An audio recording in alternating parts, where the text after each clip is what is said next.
In the city of Elche, there is a large forest of palms, unique in Europe, and one of the largest palm groves in the world.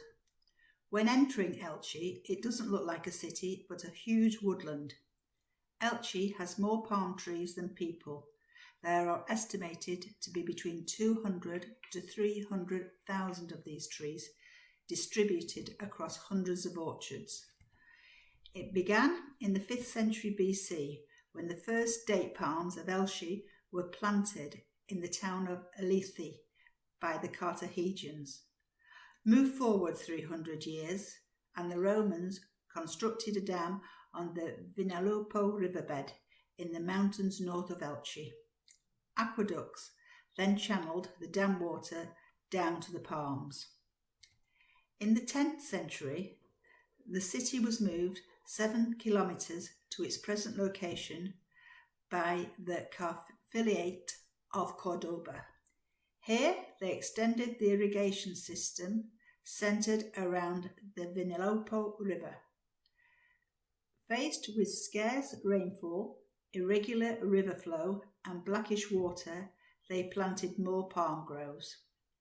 The palm trees prevented soil erosion, decreased water evaporation, provided shade and protected the crops from winds. The palms were planted in rectangles known as huestas. These trees were situated in single or double rows around the edges of these rectangles. When seen from the air, they would have resembled a giant grid pattern. Inside the huestas, plants, cereals and small trees could be grown, food for humans and livestock, and around the huestas, fences were made from the dried palm leaves or plastered walls were erected 1 to 2 metres thick. In the 16th century, Christian rulers conquered the city of Elche. They distributed the canal system, dividing it into two. The right of the river belonged to the Muslims, to the left the Christians. The Christians' residents introduced palm weaving. The locals wove white palms for decorations and crosses for Palm Sundays. These crosses are still made today and are sold throughout Spain and some countries abroad. As you can see, you can buy them on Amazon. I remember as a child being given one at Sunday school every year. In the 6th century, rapid population promoted a canal expansion and more channels and dams were built. Like Saya and Finistrat, every huesta owner received an allotted amount of water at a specific time. The railway arrived in 1884, cutting through these huestas, creating isolated plots which before were uninterrupted fields. By the start of the 20th century, urban sprawl led to the abandonment of many huestas. The palms were used for heritage activities only, and date harvesting was reduced to a minor economic role. The government seized many huestas to build houses, factories and new parks. The government first passed protective legislation in 1930 and in 1933 stopped the logging of palm trees. In 1943, all Elche palm groves were designated as an artistic garden, but the people of Elche found loopholes in these laws. In 1986, new laws were passed replacing all the others and converted private huestas into public spaces. Thanks to these laws, we are able to see the magnificent trees that are here today. In December 2000, UNESCO successfully established the palm groves as a World Heritage Site. Today, Elche is still wrapped in greenery. Few Spanish cities have as many spaces devoted to parks and gardens as here. 4 million square metres of green areas, more than 20 square metres per inhabitant. There are 2.7 square million metres of urban palm groves, most of which are open to the public. The municipal park is the most famous. 8 hectares were bequeathed by Nicholas Caro to the city of Elche. Here, alongside these fantastic palms, are many interesting buildings. The most noteworthy is the 18th century water mill known as Molly del Relleu. The mill still has its original characteristics, arches and buttresses facing the Vinapo River. The Visitors Centre is also in this park, known as the Egg, because of its white rounded shape. This is the only remnant of the 1946 exhibition. It now serves as the Museum of the White Palm.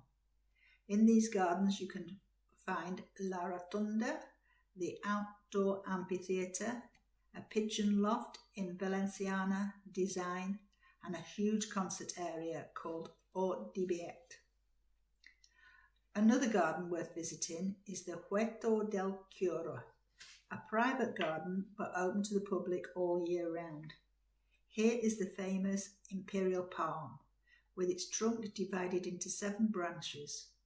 Also not to be missed is the Palm Grove Walk, which meanders throughout the urban city.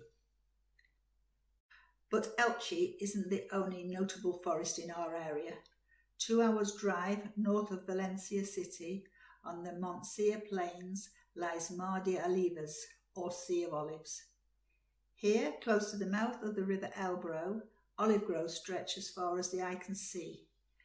They lie on the old Via Augusta, a Roman road that linked Cadiz in the south of the Iberian Peninsula to Rome. These are the world's largest concentration of millenary olive trees. To qualify as a millenary tree, the diameter of the trunk has to be more than 3.5 metres, measured at 1.3 metres from the ground. Try hugging that. In the Sea of Olives, more than 4,400 trees here are thought to be over 1,000 years old or more. The oldest scientifically dated olive tree in the world is here, although Italy and Greece beg to differ.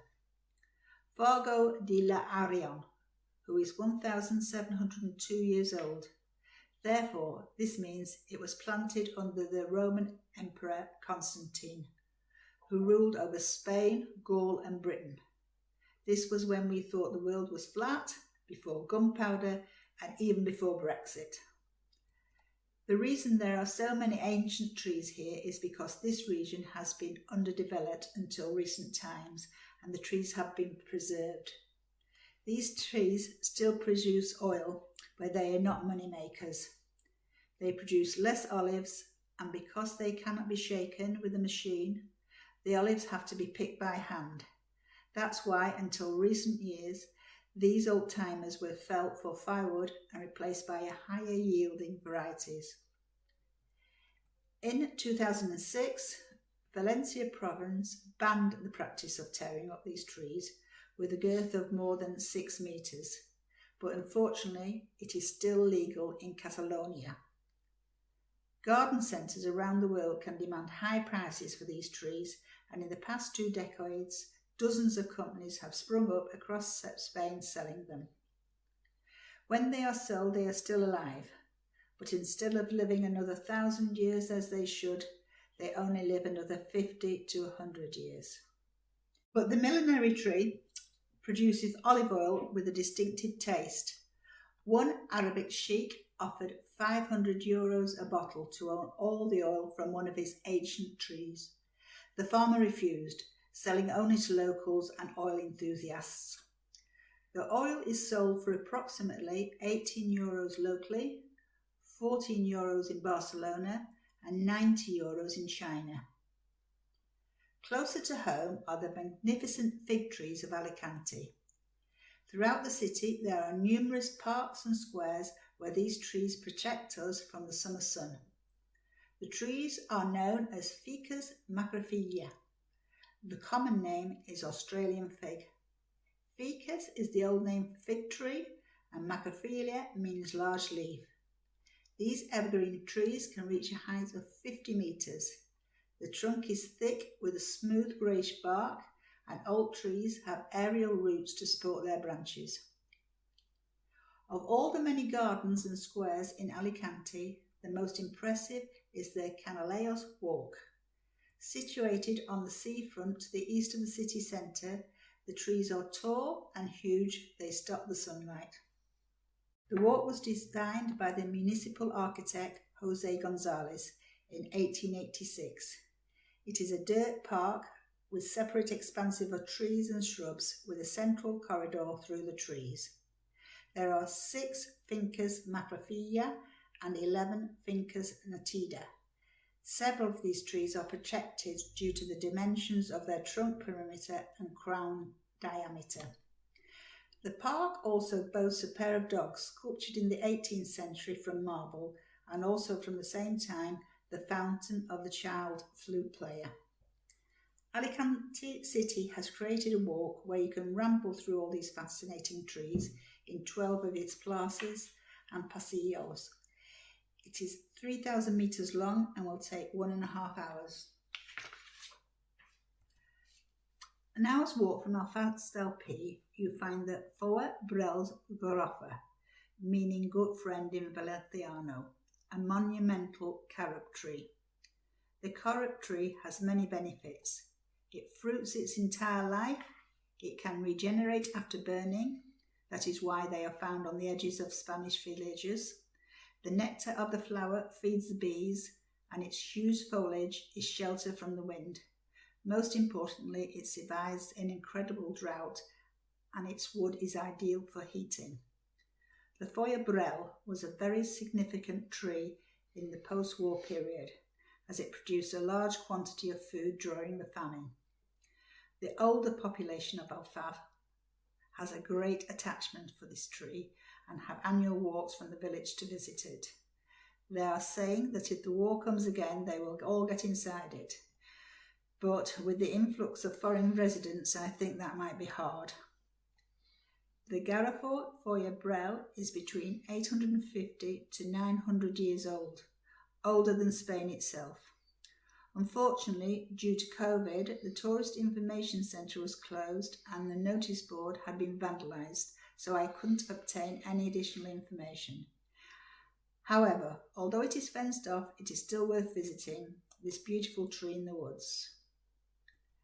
There are 4 significant trees in the Valencia province. The elm of Najaras that we haven't mentioned, the 7-armed palm tree shaped like the chandelier in Elche, the old carob tree of Alfast, and the 4th tree is right on our doorstep in Villaraigosa. We must have passed this olive tree hundreds of times without knowing of its existence. It sits between the AP7 roundabout and the 332 down a side road. It is said to be 1,400 years old with a trunk that is nearly 9 metres wide. Its height is 7 metres and its crown is 11.5 metres. Part of this tree is on private land, but you can view its spectacular gnarled bark from the lane. That isn't the end of my journey into the world of local trees. I hope that you will visit some of them and turn into a Bilbo Baggins like me.